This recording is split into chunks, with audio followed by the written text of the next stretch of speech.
G'day guys, Phil and Scott here from Wealthlab. Look, we just wanted to get something out today. You might have seen in the news, there's been a headline out from ASIC and a new consumer alert around pushy sales tactics and superannuation switching and that sort of stuff. In particular, I just want to lead with, some of you may have seen mention of Macquarie and equity trustees, the Shield Fund, and what's the other one? First Guardian. First Guardian. So look, I'm just going to open with that for any of our clients that we do have. Obviously, some of you are in Macquarie. We do not, and we have never allocated to the Shield Fund, First Guardian. None of you have any exposure. So open with that. To clarify, your money is not invested in anything like that. And we just wanted to get that out there because we know there's a few people wanting to check their balances. The beauty of having a wrap account is you can actually see what the underlying investments are. And when you do check it, you can see what the funds are. And that allows us to give that portfolio customization as well as you clarity in terms of where your super is invested, which is why we use the wrap accounts. Yeah, spot on. So I did just want to call that out right at the start for anyone that may be wondering. Yes, obviously Macquarie's been mentioned in the media. But to explain how that works, Macquarie is a platform. It's simply a gateway into the market. They provide access to a lot of different investments. These were two investments that did, there's a number of these investments that did exist on the platform, but they weren't anything that was run by Macquarie. They were just something that you could invest in via Macquarie. So, that said, any of the Macquarie clients, you're good. I should also point out, this is not completely uncommon. Funds on a Macquarie platform, as well as others, fail somewhat regularly, you'd say. I think probably every couple of months there's something like this that occurs, but this has just really hit the media just because of the number of people that have been caught up in it. And so we utilize these platforms in the same way that, like you would say, a brokerage account. It's a window to a range of options. I don't know how many underlying funds there are on Macquarie, but if you're with Dash, I think which we are also clients with. Dash has like thousands. They have thousands of different funds. At any one point in time, a small percent of these will underperform and they call either delist or remove. It usually doesn't hit the front page of the media, but we're just getting this out there just so that you guys are aware of it because we're also getting calls. And I know when my mum calls me, which she did this morning, that's a sign of going, all right, this needs to go out there. So yeah, 100%. Look, we do a really high level of due diligence on any funds that we're recommending. And anything that that if you do look at these funds, if you're reading in the media, they were pretty opaque. Understanding where a lot of the money was invested was quite difficult. It's not the sort of thing that we would touch because if I can't understand it, I can't explain it in simple terms. It's not hitting the list. To be pretty straightforward. So look, that out of the way, just want to open with that. It's probably worthwhile just having a bit of a chat more generally around some of the red flags that ASIC has called out around super and super switching and that sort of thing.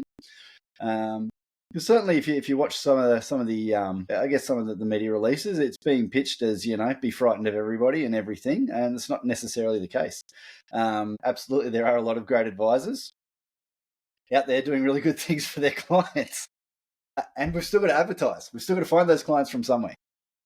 It's great. People do refer us business, and that's great. But we still need to advertise. We still need to find new clients. So, there are a number of ways that businesses go about that. They're not always going to be red flags. Yeah, I just wanted to throw in there as well. I think we're going to put a PDF out, but the thing is, if I send you a PDF, if my accountant sends me a PDF, there's no way I'm reading it. So it's like we were going down the path of creating an ebook for our clients, like how to spot a dodgy scam. But honestly, if it's too good to be true, don't do it. It doesn't exist. Don't be pushed into something. There's also another thing that ASIC was talking about was the time frames. They were trying to either get someone to sign up in like 24 hours or 48 hours or something like that. If you've had any conversation with us, that's just mechanically not possible to provide you that type of advice in that time frame anyway, because we have to go away, we have to think about it, prepare the statement of advice, then we prepare the implementation. I mean, go to woe takes 2 or 3 weeks, maybe more, depending on how detailed things are. Yeah, and I think it is worth calling out. Like I think, in the ASIC release, they did say, a good deal's not going to disappear overnight, and that's absolutely true. If you back your work and you're good at what you do, then fine. You got to be comfortable that people are going to want to look through the detail as they should. So, if anyone's asking to, obviously, I'd love everyone to sign up on the spot, but it's not realistic. You need to go. Yeah.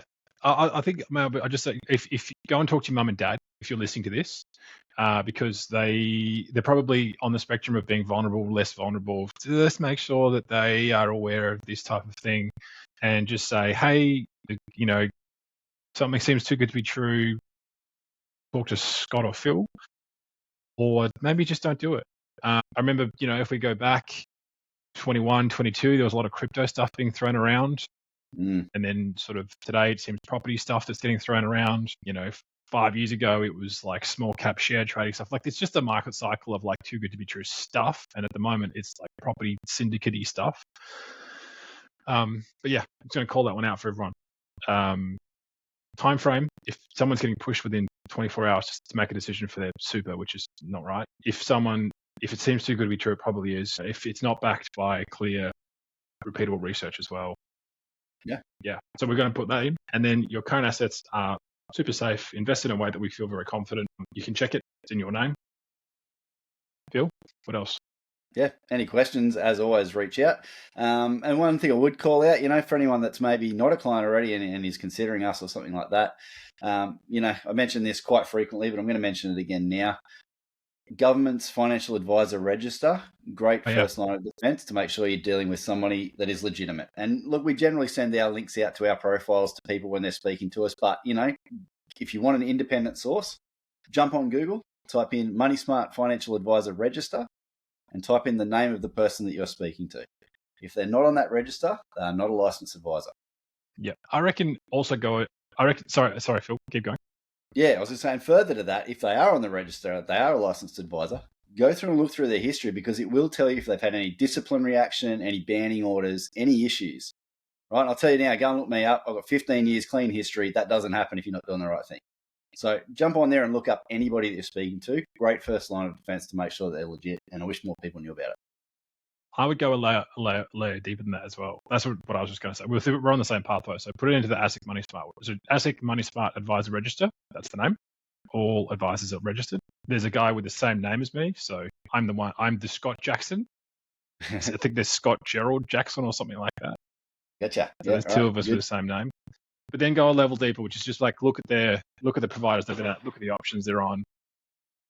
And it's really important that, does this seem like a Gold Coast aligned website? What's happening here? If it just feels a bit off, just be careful as well. Maybe that one too.